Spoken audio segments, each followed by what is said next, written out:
సంవత్సరం అంతా కూడా దేవుడు కాపాడి ఈ యొక్క జనవరి మాసం న్యూ ఇయర్లో కూడా జనవరి మాసం దాటిపోవడానికి కొన్ని దినములు ఉంటుండగా ఈ యొక్క ఆఖరి దినాలలో దేవుని సన్నిధిని ఖచ్చితంగా మనం అనుభవించినట్లుగా ఈ విధంగా కూడికని తండ్రి గారు ఆశతో ఏర్పాటు చేసుకుని ఉండగా ఈ కూడిక ద్వారా ఈ కుటుంబానికి గొప్ప ఆశీర్వాదాలు ఇచ్చినట్లుగా ముఖ్యంగా వారి యొక్క పోరాటం నుంచి పరిపూర్ణమైన విడుదల ఆశీర్వాదం దేవుడు అనుగ్రహించినట్లుగా మనమందరం కూడా ప్రార్థించవలసి ఉన్నామని ప్రభు పేరట మనం చేస్తూ ఉన్నాను. హల్లెలూయా హల్లెలూయా హల్లెలూయా.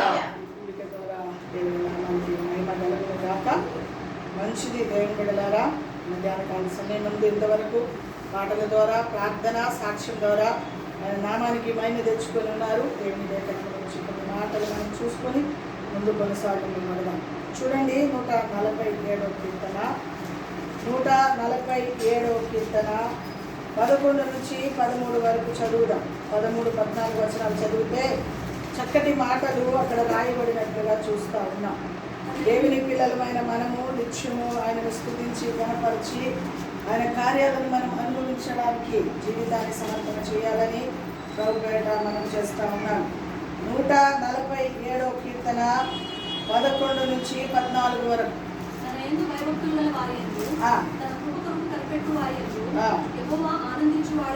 యెహోవా ఆనందించువాడై ఉన్నాడు.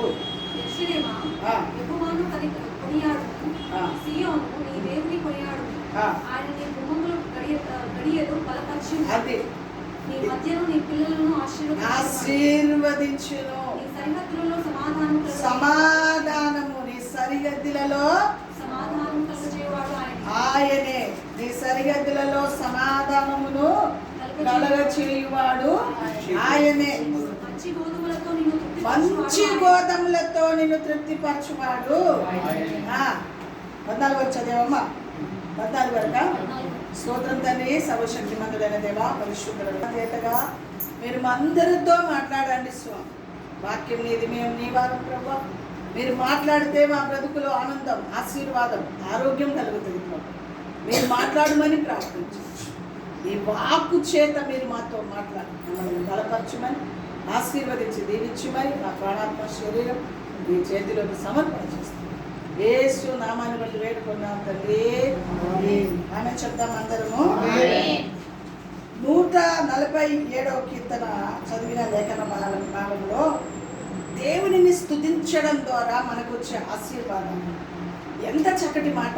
దేవునిని మనం నిత్యము స్తుతించే అనుభవంలో మార్చబడాలి. మన నోటి నిండా స్తుతి, స్తోత్రం.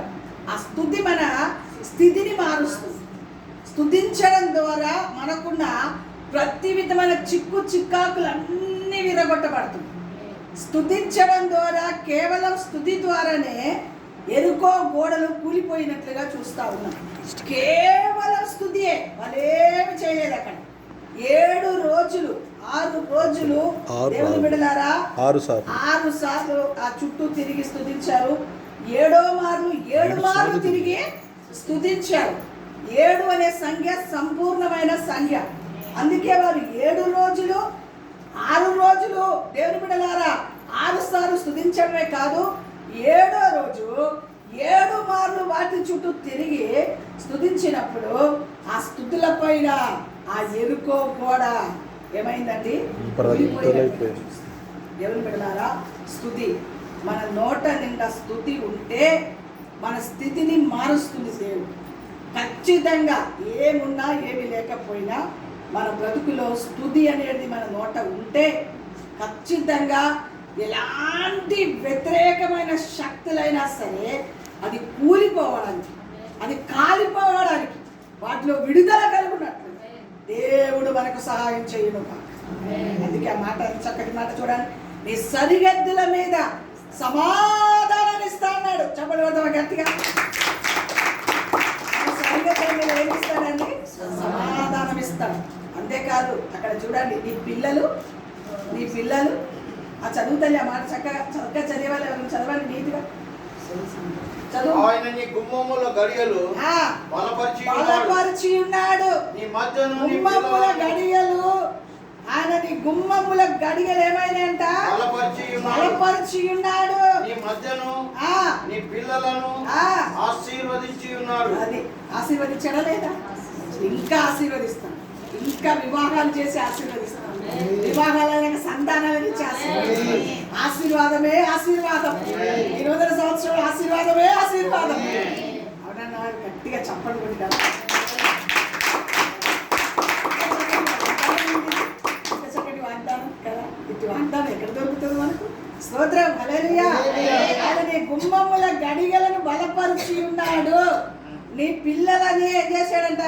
నీ మధ్యను నీ పిల్లలను ఆశీర్వదించి ఉన్నాడు. నీ సరిహద్దులలో సమాధానం కలగ చేయవాడు ఆయనే. మంచి లోకంలో ఎవ్వరు మనకు సమాధానం ఇచ్చేవాడు ఆయన ఒక్కడే. మనకు సమాధానము ఇచ్చేవాడు. ఏ పరిస్థితిలోనైనా సమాధానం ఇచ్చే దేవుడు ఆయన ఒక్కడే గనక మన నోటి నిండా ఏముండాలి? స్తుతి. అంతే, స్తుతి ఉంటే చాలు.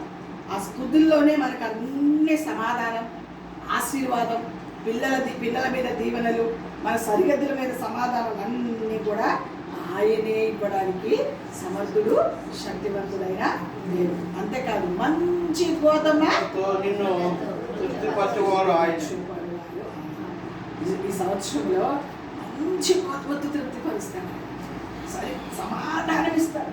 పిల్లలని ఇంకా దేవుడు ఏం చేస్తాడు? ఆశీర్వదిస్తాడు. మన గుమ్మములను ఆయన ఏం చేస్తాడు? బలపరిచాడు. ఇంకా మనం దేనికి దిగులు పడే అవసరమే. సమాధానం ఇచ్చాడు, పిల్లల్ని ఆశీర్వదించాడు, మంచి గోధుమ అన్ని అవసరం. ఈ సంవత్సరం అవసరమైందని ఇందులోనే ఉంది. స్తోత్రం, హల్లెలూయా. మనం చేయవలసింది ఒక్క ముక్కే, అంతే, స్తుతి. ఆ స్తుతి ద్వారా మన స్థితులు మార్చబడతాయి. మన అనారోగ్యం నుంచి విడుదల, అపవాది పోరాటం నుంచి విడుదల, పిల్లల పెళ్లిలు అన్ని కూడా స్తుతుల్లోనే ఉంది. స్తోత్రం, హల్లెలూయా. దేవుడు కార్యాలు చేస్తాం. అందుకే చూడండి, ప్రకటన గ్రంథము 19వ అధ్యాయం 1-4 వరకు ఉన్న మాటల్లో చక్కటి మాట రాయబడినట్లుగా చూస్తున్నాం. ప్రకటన గ్రంథం 19వ అధ్యాయం 1-4 వరకు. అటు తరువాత బహుజనముల శబ్దము వంటి స్వరము గొప్ప స్వరము పరలోకమందు ఇలాగూ చెప్పగా వింటిని. గొప్ప స్వరం. ఏ స్వరం అంట? ఎలా స్తుతిస్తున్నారంట వాళ్ళు? ఎలా స్తుతిస్తున్నారు చెప్పండి? మనం స్తోత్రం చెల్లించండి. ఇంతే. అప్పుడే ప్రాణం పోయే వాళ్ళు కూడా కొన్ని కొట్టుకుంటారు. అంతా కూడా ఉంటుంది మన బ్రతుకులు కదా. అక్కడ పరలోకములు అంట గొప్ప స్వరముతో ఏం చేస్తున్నారు వాళ్ళు? వింటిని అదే ప్రభువుని స్తుతించుడి. రక్షణ, మహిమ, ప్రభావము అన్ని ఎవరికంట? చెల్లును కాక చెప్పడానికి గట్టిగా. పరలోకంలో స్తుతిస్తుంటే మనం స్తుతించద్దా? చెప్పండి. పరలోకంలో స్తుతిస్తే మనం స్తుతించద్దా? ఇప్పుడు ఎలా? ఇప్పుడు ఈ సంవత్సరం ఏ స్వరంతో స్తుతించాలి? శుక్రవారం నేను గొంతు తెచ్చుకుంటూ స్తుతిస్తుంటే అసలు స్తుతియే రాదు. 10 మంది ఉన్నా ఆ వ్యక్తికి స్వరం రాదు. స్తోత్రం చెల్లించండి స్తోత్ర ఆ పరలోకంలో చూడు. అందుకే వాళ్ళంత గొప్ప వాళ్ళు ఉన్నారు, మనం ఇక్కడే ఉన్నాం. యేసు రక్తమే చేయాలి. స్తోత్రం, హల్లెలూయా. రక్షణ, మహిమ, ప్రభావములు మన దేవునికి చెల్లును. ఆయన తీర్పులు సత్యములు. అది ఆయన తీర్పులు ఎలాంటిదంట? సత్యములను న్యాయములైన ఉన్నది. ఆయన తీర్పు అంట సత్యములై ఉన్నది, న్యాయములై ఉన్నది. తీర్పు ఆయన తీరుస్తాడు. మనం ఎవరు ఒకరికొక తీర్పు తీర్చే అవసరమే. మనం కేవలం స్తుతి తెచ్చుకుంటూ పోవాలంతే. మన పని అంతా భూమి మీద ఏంటి? పరలోకంలో వాళ్ళు ఏం చేస్తున్నారు? స్తుతిస్తున్నారు. ఏ స్వరంతో?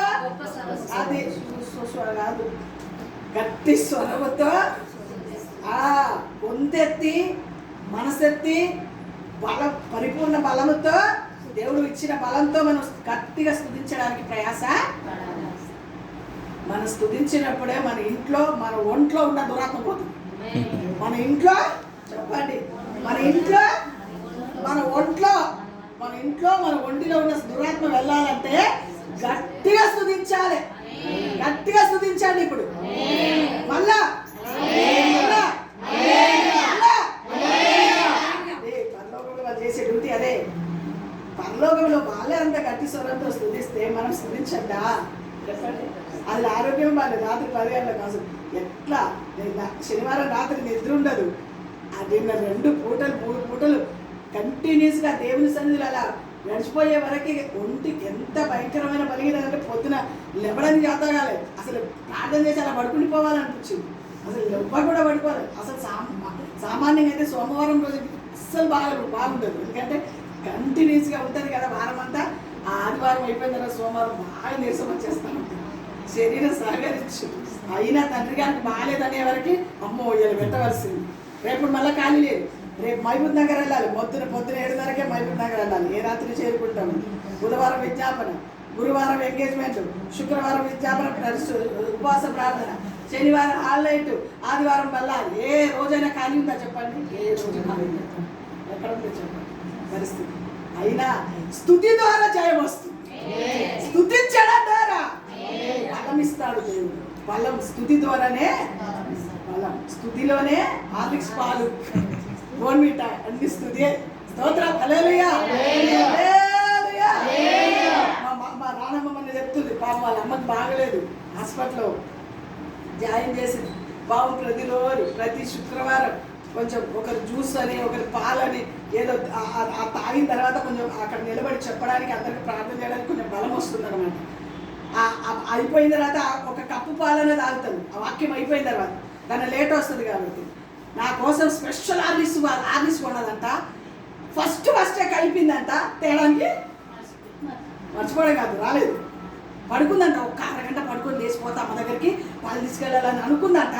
కత్తం హాస్పిటల్ చుట్టూ తిరిగింది కదా, అమ్మకి బాగాలేదని. అమ్మ శరీరం సహకరించలేదు, పడిపోయిందంట. లేచి ఫోన్ చేసి చెప్తుంది, అమ్మ సారీ అమ్మ, పాలు కలిపి ప్లాస్కోలో పోసి పెట్టానమ్మా, నీకోసం స్పెషల్ హార్లిక్స్ తీసుకున్నానమ్మా, నీకోసమే స్పెషల్గా ప్రతి శుక్రవారం కలుపుతానని నీకోసం స్పెషల్ హార్లిక్స్ బలంతి తీసుకున్నానమ్మా. ఫస్ట్ కలిపి ప్లాస్కోలో పోసానమ్మా, ఒక అరగంట పడుకుంటానంతే. అదే లేచి చూసేవరకే లాస్ట్ మీరు ప్రార్థన చేస్తున్నారు ఆమె అన్నాను. ఇంకా లైవ్ పెట్టుకొని చూస్తే అసలు ఎంతవరకు వచ్చింది, లైవ్ చూద్దాం, వెళ్ళడానికైనా టైం దొరుకుతుందేమో చూద్దామని లైవ్ చూసేవరకే లాస్ట్ ప్రార్థన చేస్తున్నాను. అయ్యో ఎంత పని అయిపోయింది, ఎంత పని అయింది. ఒకటే బాధపడి రాత్రికి ఫోన్ చేసి సారీ అమ్మ అని చెప్తుంది. అంటే ఎందుకు ఈ మాట అని చెప్పి హార్లిక్స్ పాలు కాదు బలము, స్తుతి బలం అని చెప్తున్నాను. స్తోత్రం. హల్లెలూయా. ఇవన్నీ చెప్పుకొచ్చింది దానికోసమే. స్తోత్రం. హల్లెలూయా. వస్తానన్నవారు రాకపోవచ్చు, ఇస్తానన్నవారు ఇవ్వకపోవచ్చు, దేవుడు మాత్రం మనం ఇస్తాడు కదా. అంతే కదా ఇప్పుడు జరిగేదండి కదా. అందుకే పరలోకంలో వారు స్తుతిస్తుంటే భూమి మీద మనం ఎంత స్తుతించాలి, ఎంత గంభీరమైన స్వరముతో మనం స్తుతిస్తే అంత శక్తి దేవుడు ఇస్తాడు మనకి. అంత దుష్ట శక్తుల ప్రభావం నుంచి విడుదలిస్తాడు దేవుడు. గొప్ప కార్యాలు దేవుడు జరిగిస్తాడు. దేంట్లో కూడా దేని విషయంలో కూడా మనం విడిచిపెట్టేవాడు. మనం చేయవలసింది ఒకటే స్తుతులు. అందుకే ప్రకటన గ్రంథంలో చూసాం కదా, ఘనత మహిమ ప్రభావములు అంతేనా 4 వరకు తన వ్యభిచారముతో సమస్త ఘనత మహిమ ప్రభావాలు ఎవరికి చెందాలి? దేవునికే చెందాలి. అందుకే వారు పరలోకంలో గొప్ప స్వరముతో ఏం చేస్తున్నారు? స్తుతించడానికి, కనపరచడానికి ఇష్టపడుతున్నారు.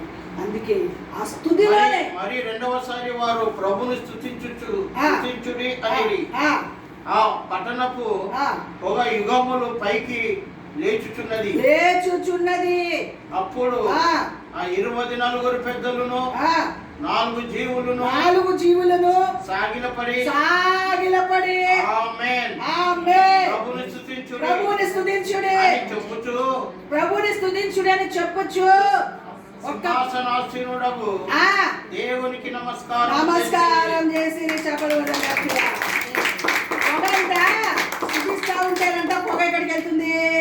చెప్పండి, పైకి లేచిచున్నది. మనం స్తుతిస్తుంటే మన స్తుతుల ప్రభావం పొగ పైకి వెళ్ళిపోయి పై నుంచి దేవుడు శక్తి విడుదల చేసి అద్భుతాలు మన ఇంట్లో జరిగిస్తాడు, మన ఒంట్లో జరిగిస్తాడు, మన అపవిత్రాత్మ నుంచి విడుదలిస్తాడు, విశ్వశక్తి నుంచి విడుదలిస్తాడు.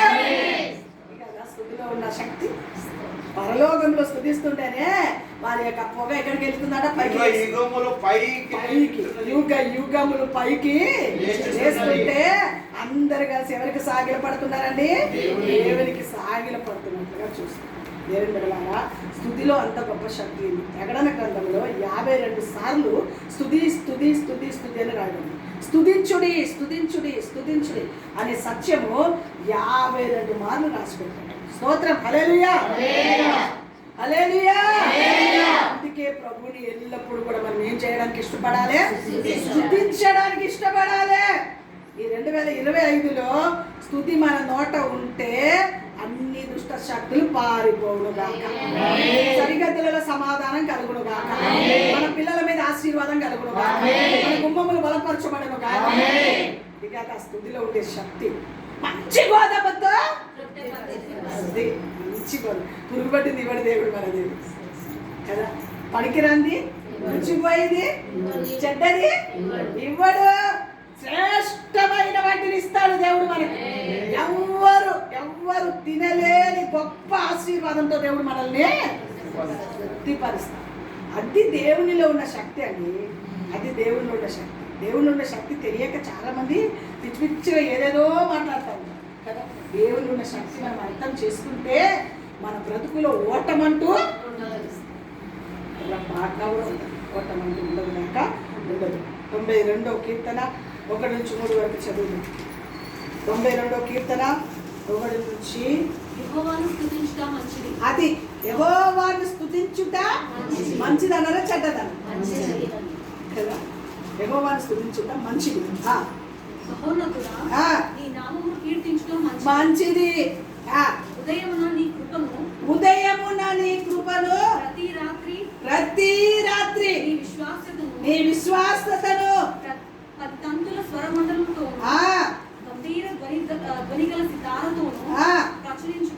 మంచిది. 10 తంతుల స్వరం ఏంటి చెప్పండి? మన చేతులతో గట్టిగా చప్పట్లు కొట్టుకొని స్తుతించడం మంచిది అని అర్థం. గట్టి స్వరముతో గట్టి చప్పట్లతో, అదే చప్పట్లు కూడా రాదు మన వాళ్ళకి. చప్పట్లు కొట్టుకుంటా ఇంతే, చేతులు నొప్పి లేస్తుందేమో అన్నట్టుగా చప్పలు కొడతాం.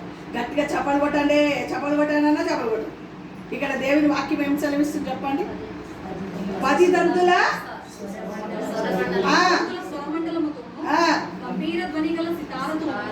ప్రచురించుట మంచిది. ఎందుకు? ఉదయమైన కృప, రాత్రికైనా విశ్వాసం. ఎంత చక్కటి మాట అండి. ఇవన్నీ మనకు కావాలంటే మన నోట స్తుతి ఉండాలి కదా. పిల్లలు కూర్చోబెట్టుకొని స్తుతించమని చెప్పాలి. చండి పిల్లల స్థుతుల మీద, బాలుల యొక్క స్థుతుల మీద దుర్గాలను కడతాడు.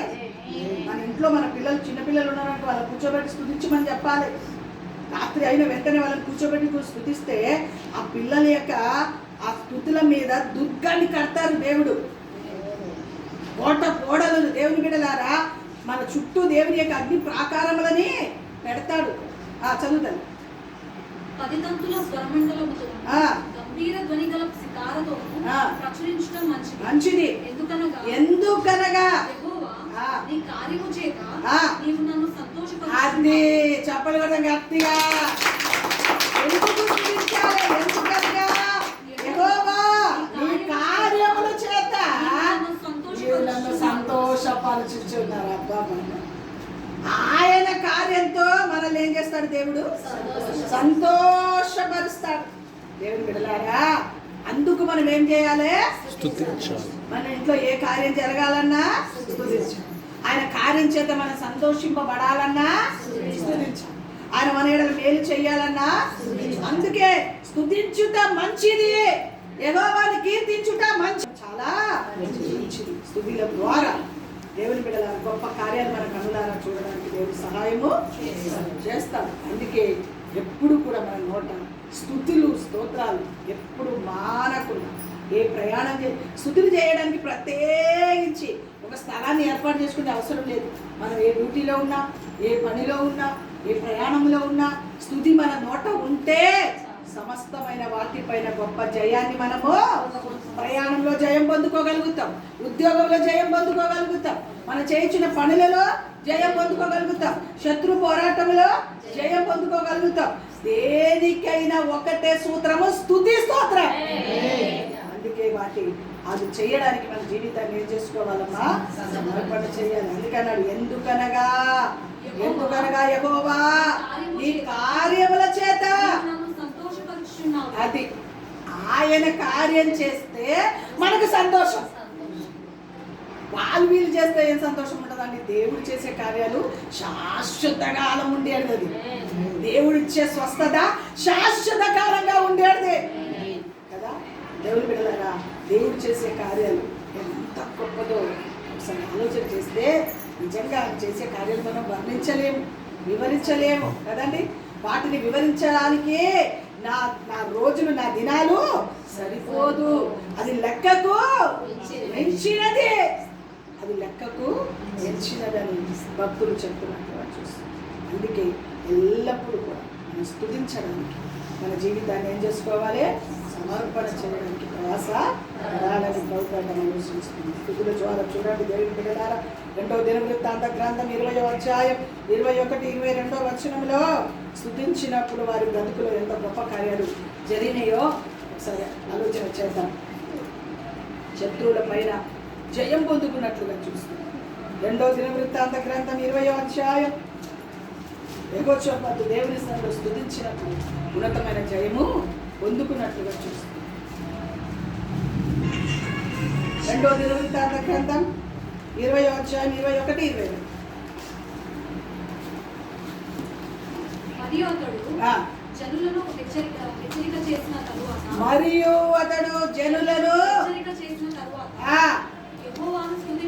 యెహోవాను స్తుతించుటకు గాయకులను ఏర్పరచి పోనీయండి. యుద్ధం అసలు సాధారణంగా యుద్ధం చేసేవారు దేన్ని సైనికులను సిద్ధపరచుకొని గన్నులు, కటారులు, కత్తులు సిద్ధపరచుకుంటారు.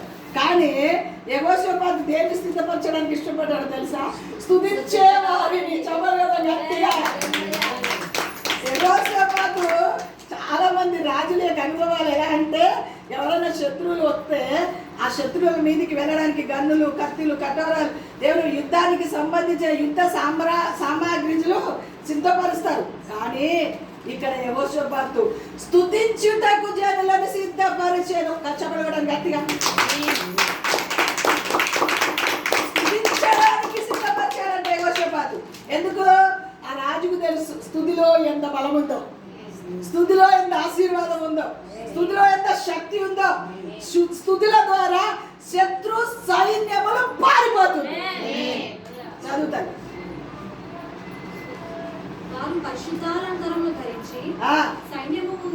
పరిశుద్ధ అలంకారణ ధరించి అంటే ఎవరిని సిద్ధపరచారండి? పరిశుద్ధులైన వారిని సిద్ధపరచారు. ఎవరు స్తుతించేవారు ఎలా ఉండాలంటే పరిశుద్ధులుగా ఉండాలి. అర్థమవుతుందా మీకు? స్తుతించేవారు ఎలా ఉండాలంటే పరిశుద్ధులుగా ఉండాలి. పరిశుద్ధమైన అలంకరణ ధరించుకొని ఏం చేశారు?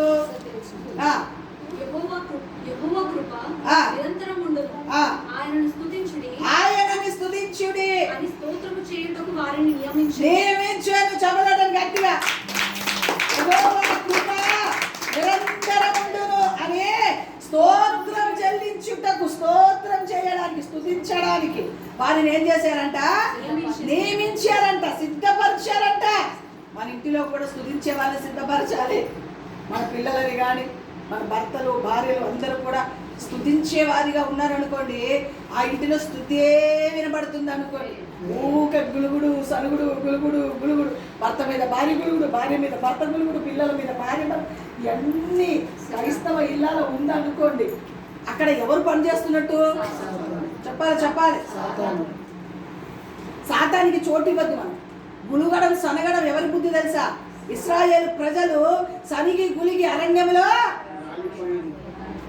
అంత ఎట్టి చాకరీ చేస్తుంటే ఐగుప్తులో నుంచి 430 సంవత్సరాలు భయంకరమైన శ్రమలో ఉంటే మోషేను పంపించి వాళ్ళని విడిపిస్తే పోనీలే విడుదల వచ్చింది కదా, సమాధానం వచ్చింది కదా, మాకు ఆ శ్రమ నుంచి విడుదల ఇచ్చాడు కదా దేవుడు, మా కొరకు ఒక వ్యక్తిని ఏర్పాటు చేశాడు కదా, వారిని మాకు విడుదల వచ్చింది, ఆ భయంకరమైన పరిస్థితి నుంచి విడుదల ఇచ్చింది కదా అని సంతోషించడం మానేసి కాకరకాయ లేదు, బీరకాయ లేదు, సొరకాయ లేదు, ఇవన్నీ ఈ అరణ్యంలో చంపడానికి తెచ్చారని చెప్పి సరిగి గులిగే వరకు అరణ్యంలో ఏమయ్యారు? రోగాలు ఎక్కువ అవడానికి కారణం ఏంటో తెలుసా కొంతమందికి? చెప్పండి. సనుగుడు, గురుగుడు, గుయగుయా గుయగుయా గుయగుడు అంటారు. ఏముండదు అక్కడ, ఏమన్నా ఉంటుందంటారా? ఏముండదు, ఏముండదు, ఏం కనబడదు. ఏమన్నా పోయిన బలమైన కారణాలు అక్కడ కనబడుతుందా? ఏముండదు. గుయా గుయా గుయా పరమ చిరాకు. గులుగడం అంటే గులిగి గులిగి గులిగి గులిగి గులుగడం అంటే పరమ చిరాకండి. అసలు నిజంగా అస్సలు నిజంగా స్తుతించేవారు, నిజంగా దేవుని కొరకు నిలబడేవారు గులిగి అనుభవాలు ఉండద్దు, ఎవరిలో ఉండదు. గులిగితే మాత్రం అపవాది అక్కడ పనిచేస్తుందని అర్థం. గులిగడం సనగడము అపవాదికి సంబంధించింది. అందుకే కదా అరణ్యంలో రాలిపోయారు. చక్కగా పాలుదేవి ప్రవహించే దేశంలోకి తీసుకొని వెళ్తానని చెప్పి తీసుకొస్తే సరిగి గులిగి చిన్న చిన్న చీపు దాని కొరకి, తిండి కోసమే నీళ్ళు లేవని, తిండి లేవని, దేవుని బిడలారా బీరకాయలు లేవని, చిక్కుడుకాయలు లేవని, కాకరకాయలు కిక్కరకాయలు లేవని, శరీర సంబంధమైన వాటి వరకే సరిగి గులిగి ఏమయ్యారు? మనం కూడా గులిగేది ఎందుకు? శరీర సంబంధమైన వాటికే గులుగుతాం కదా. కొంచెం ఉప్పు ఎక్కువైతే గులుగుతాం, ఉప్పు తక్కువైతే పోని. ఉప్పు తక్కువైతే వేసుకోలేరా? చెప్పండి, ఉప్పు తక్కువైతే వేసుకోలేరా?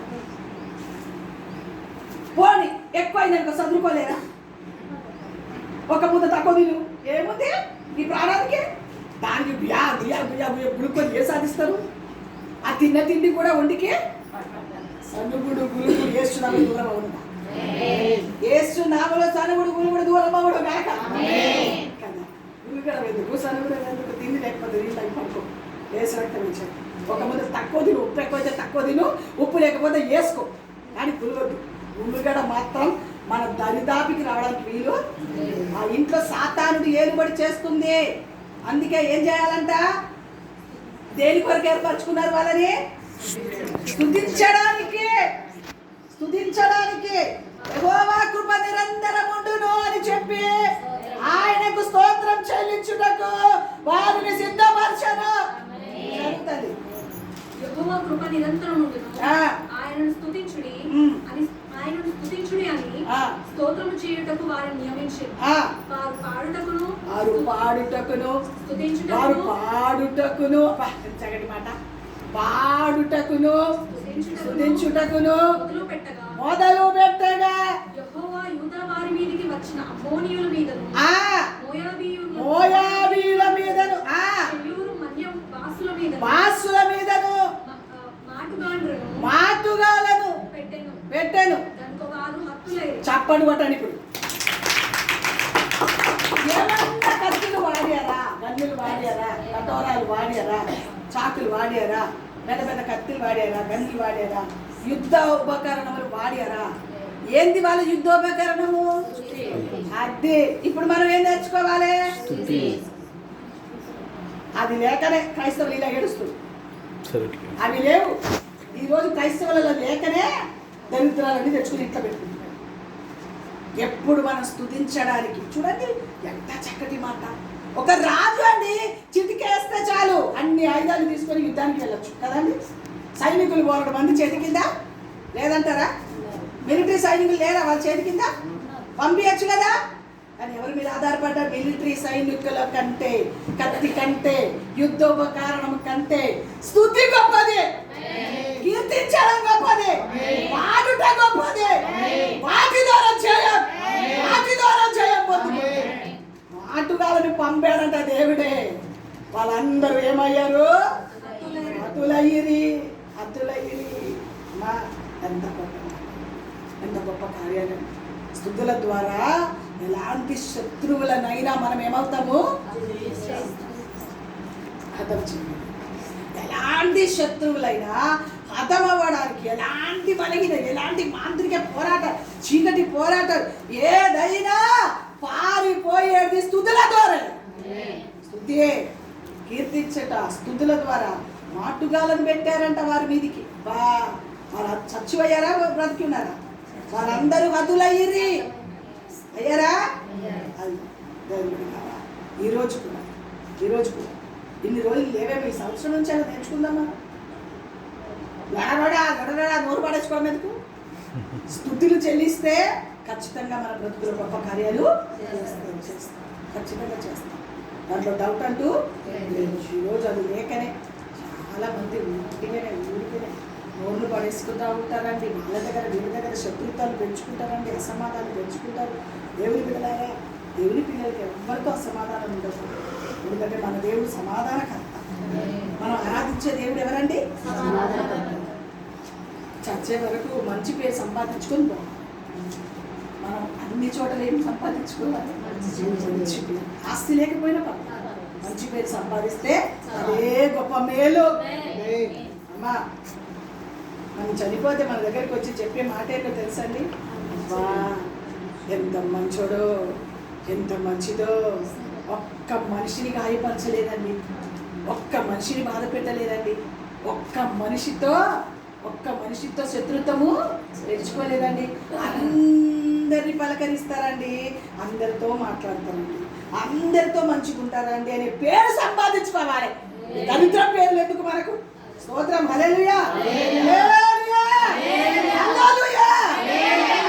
శత్రువుల పైన జయం స్తుతుల ద్వారా.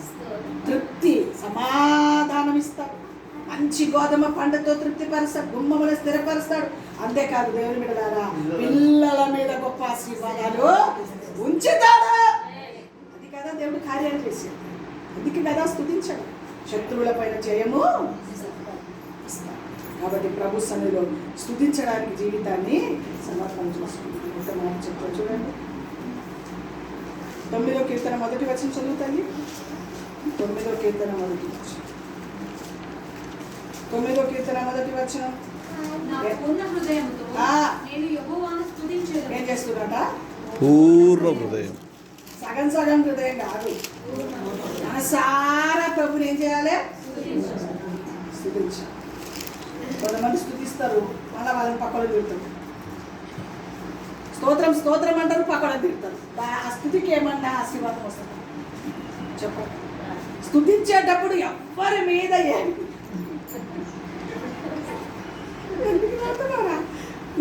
నాకు స్తుతించడం, స్తుతి అన్నప్పుడు మనసారా హృదయ అందరి భాగం నుంచి స్తుతించడానికి ప్రయాస. నువ్వు సగం స్తుతించి సగం స్థుతిలో వదిలేసి పక్కలను తిట్టడానికి కూర్చున్నారు, భర్తను తిట్టడానికి కూర్చున్నారు, భార్యను తిట్టడానికి కూర్చున్నారు, పిల్లల్ని తిట్టడానికి కూర్చున్నారు. ఏమన్నా ఆశీర్వాదాలు ఉంటాయా మనకి? చెప్పండి, ఏమన్నా? అందుకే నేను నా పూర్ణ హృదయంతో, చెప్పండి, నా పూర్ణ హృదయంతో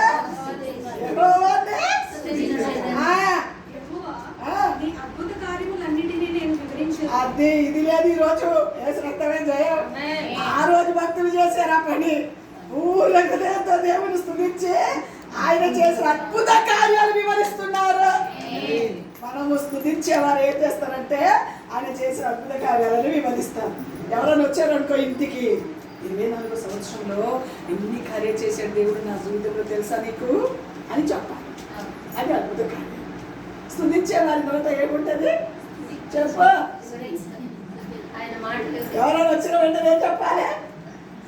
నా బ్రతుకులో నాకు ఆయుష్ ఇచ్చాడు, నా బ్రతుకులో గొప్ప కార్యాలు చేశాడు. నువ్వు కూడా రా మందిరానికి, నువ్వు కూడా చర్చికి రా అంటే వాళ్ళలో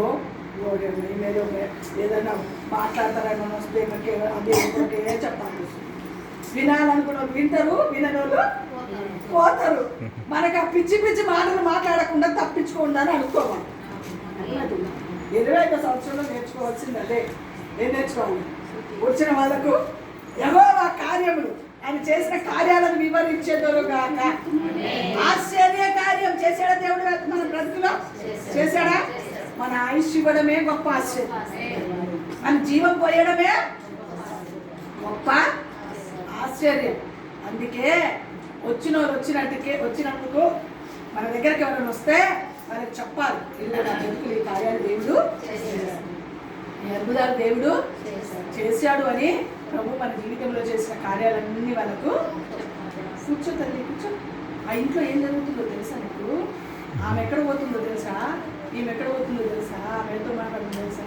ఇవన్నీ పిచ్చి దరిద్రం మానండి, పిచ్చి దరిద్రం మానండి. ఈ సంవత్సరంలో దేవుని స్తుతించేవారు దేవుని కార్యాలే వివరించుదరుగాక, దేవుని ఆశ్చర్యాలే వివరించుదరుగాక, అద్భుతాలే వివరించుదరుగాక, వివరించుగాక. అది దేవుని పిల్లలు చేయవలసిన పనులు ఈ సంవత్సరంలో. అమ్మా, దేవుని పిల్లలు ఆ పని చేస్తే నీ కుటుంబానికి దీవెన, నీ పిల్లలకు దీవెన అండి. అమ్మా, పిల్లలకు దీవెన. దరిద్రాన్ని సంపాదించి పెట్టకమ్మా, వద్దమ్మా, దరిద్రం సంపాదించి పెట్టకండి. పనికిరాని మురికి కాలువని పడేయండి, ఆపండి. మురికి కాలువని ఆపండి. ఆ పనికిరాని మురికి కాలువలన్నీ సాఫ్ చేయండి, పూసేసేయండి. పూసి మంచి బ్రతుకు బ్రతకండి. 25లోనా మంచి బ్రతుకు బ్రతకండి. అర్థమైందా? మన పిల్లలకు మంచి దీవెన కావాలంటే మనం చేసే కార్యాలే మన పిల్లలకు దీవెనలు. మనం చేసే మంచి కార్యాలు, మనం చేసే ప్రార్థనలు, మనం చేసే స్తుతులు.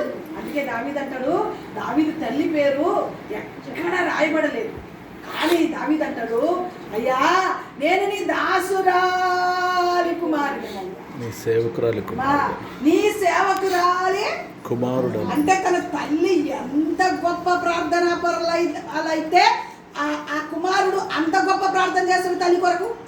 చెప్పండి, ఎక్కడ లేదు అడ్రస్, ఎక్కడ కనబడతలేదు అడ్రస్, పేరు ఎక్కడ లేదు, నామకరణ ఎక్కడ లేదు. బైబిల్లో ఉందారా?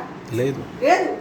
హిస్టరీలు ఎక్కడో రాశారట, ఏదో ఏదో ఏదో ఉంది, నెక్కబోతు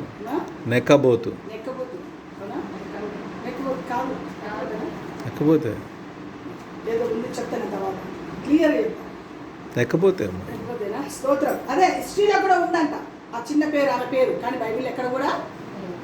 కానీ ఆ దావీదు ఎలా ప్రార్థన చేస్తాడు తెలుసా? అయ్యా నీ దాసురాలు, నీ సేవకురాలి కుమారుడు నన్ను నీవు. అంటే తల్లి చేసిన మంచి, తల్లి చేసిన ప్రార్థన, తల్లి చేసిన భక్తిని జ్ఞాపకం చేసుకొని ప్రార్థన చేస్తున్నాడు దావీదు. రేపు మన పిల్లలు కూడా, అయ్యా నా తల్లి చేసిన మంచి కార్యాలు, నా తండ్రి చేసిన మంచి కార్యాలు ఒకసారి జ్ఞాపకము. ఒక మాట చెప్పాలంటే దేవుడు బిడ్డలారా, తల్లులు చేసే మంచి కార్యాలు చాలా గొప్ప పని చేస్తున్నారు పిల్లలు. చాలా అంటే చాలా. ఆ తల్లి మంచిదైతే పిల్లలు మంచిగా అవుతారు, గుర్తుపెడతారు. తల్లి ప్రార్థనా పరులు అయితే పిల్లలు కూడా.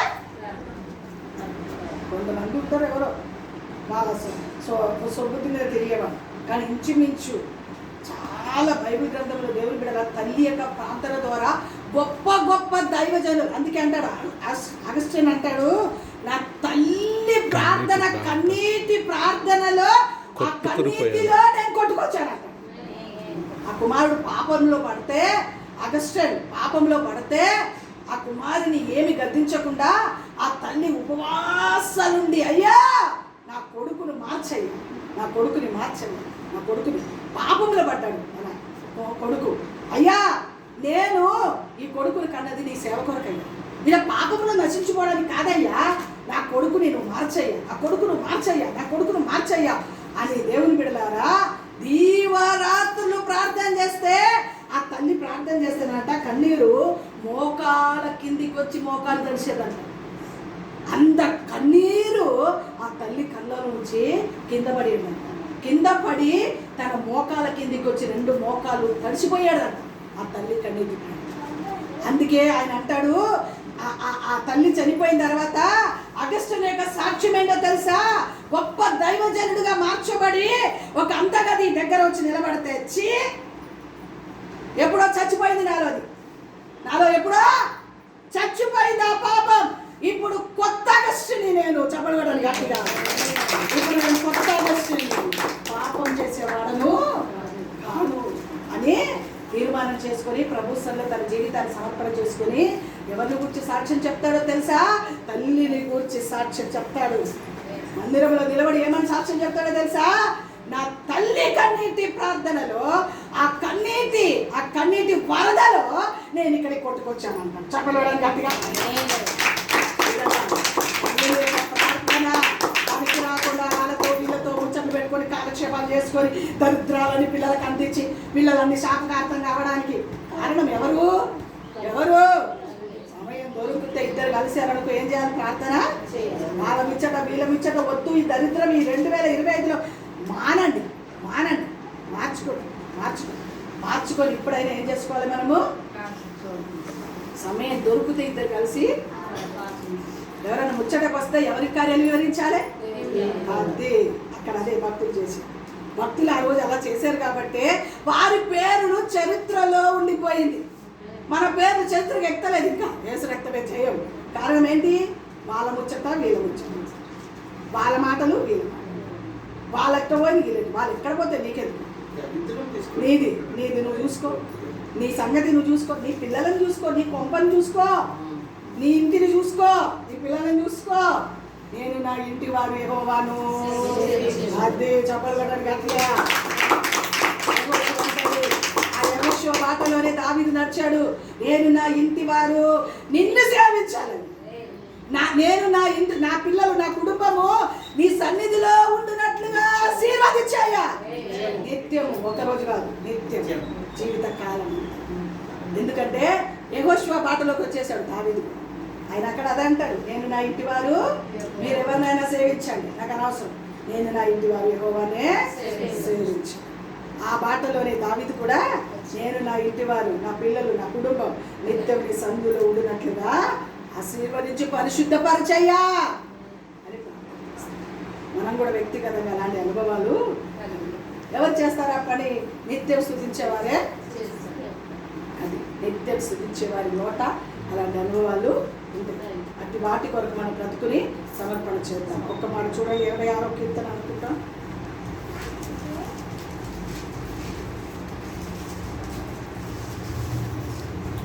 86వ కీర్తన 12వ వచనం. 86:12. నా పూర్ణ హృదయముతో నీకు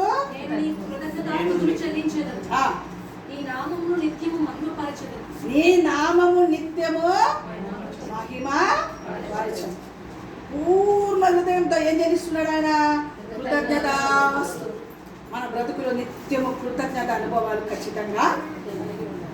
ఆరోగ్యం ఇచ్చినందుకు, ఆయుష్ను ఇచ్చినందుకు, ఇల్లు ఇచ్చినందుకు, పిల్లల జీవితంలో గొప్ప కార్యాలు చేసినందుకు, అన్నిటికీ కూడా ఎప్పుడు కృతజ్ఞత అనుభవం మనం కలిగి ఉంటే ఎప్పుడు కూడా మన బ్రతుకులో గొప్ప కార్యాలు మన కన్నులారా స్తుతించే అనుభవాలు ఉంటాయి, కృతజ్ఞత కలిగిన అనుభవాలు ఉండాలి. ప్రభు సన్నిధిలో ఆయన కార్యాలను వివరించే ఇవన్నీ ఎవరు చేస్తారంటే ప్రభువుని స్తుతించేవారు ఇవన్నీ చేస్తారు. స్తుతించడం ద్వారా శత్రువుల పైన జయం, స్తుతించడం ద్వారా సమాధానం సరిగతుల మీద ఇస్తారు, స్తుతించడం ద్వారా మంచి గోధుమ పండతో తృప్తిపరచు, స్తుతించడం ద్వారా పిల్లల మీద గొప్ప ఆశీర్వాదం, స్తుతించడం ద్వారా గుమ్మముల గౌడిని స్థిరపరుస్తాను. చెప్పగలరా గట్టిగా? స్తుతి మన స్థితిని మారుస్తుంది. స్తుతి శత్రువులని పారదోలుతుంది. అర్థమయ్యేటట్టుగా చేసిందా లేదా? దేవుడు రాజులే స్తుతించడానికి ఇష్టపడితే మనం ఏపాటి వారిని? రాజులే స్తుతించే వాళ్ళని, కీర్తించే వారిని, దేవుని ఆరాధించే వారిని ఏర్పాటు చేస్తే మనం ఏం చేయాలి? స్తుతించాలి. ఉదయకాలం లేచి, రాత్రి లేచి, పోనీ ఉదయకాలం పిల్లలు రావిడిలో ఉన్నా కానీ సాయంకాలం పిల్లలు వచ్చిన తర్వాత పిల్లలందరినీ కూర్చోబెట్టి 2 చేతులు పైకెత్తి మనం స్తుతించామనుకోండి, ఆ రోజు మన ఇంటి మీద ప్రభావం చేసిన చీకటి అంతా పారిపోతుంది. ప్రశాంతమైన వాతావరణం మన ఇంటిలో పనిచేస్తుంది. అందుకే అన్నాడు సరిహద్దుల మీద సమాధానాన్ని